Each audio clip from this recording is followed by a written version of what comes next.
Chronological Bible reading plan, Genesis 37. So Jacob dwelt in the land of the sojourners of his father in the land of Canaan. These are the generations of Jacob.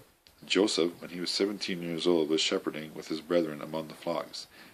And he, being a youth, was with the sons of Bilhah and with the sons of Zilpah, wives of his father. So then Joseph brought in the talk about them something bad unto their father. Now Israel loved Joseph more than any of his sons, because he was to him the son of his old age, and he made him a long tunic. So his brethren saw that their father loved him more than any of his brethren, and they hated him, and could not bid him prosper. And Joseph dreamed a dream, and told it to his brethren, and they went on yet more to hate him. And he said unto them, Hear ye, I pray you, this dream which I have dreamed. Lo, then we were binding sheaves in the midst of the field, when lo, my sheaf rose up, yea, and took its stand, and lo, round about came your sheaves, and bowed themselves down to my sheaf. And his brethren said to him, Shalt thou reign over us? Shalt thou have dominion over us? So they went on yet more to hate him, because of his dreams, and because of his words.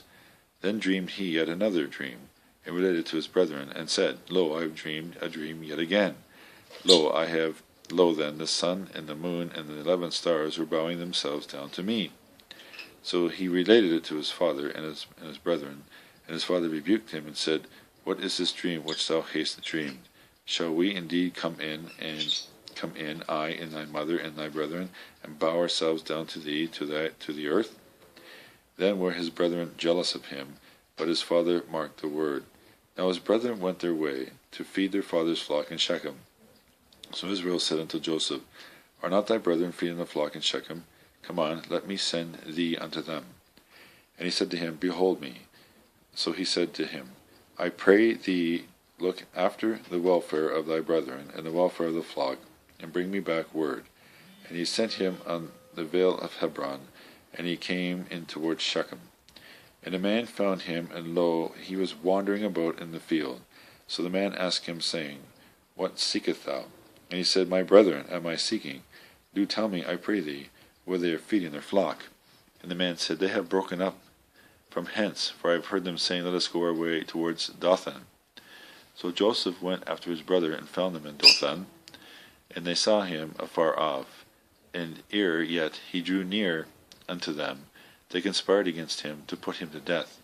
And they said each unto his brother, Lo, the master of dreams yonder coming in. Now therefore come, let us slay him, and cast him into one of these pits, and we will say, A cruel beast hath devoured him.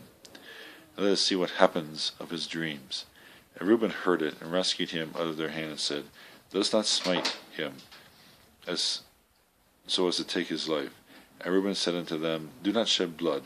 Cast him into this pit, which is in the wilderness, but put not forth a hand against him, that he might rescue him out of their hand, to restore him unto his father. And it came to pass, when Joseph had come in unto his brethren, that they stripped Joseph of his tunic, the long tunic which was upon him. And he took him, And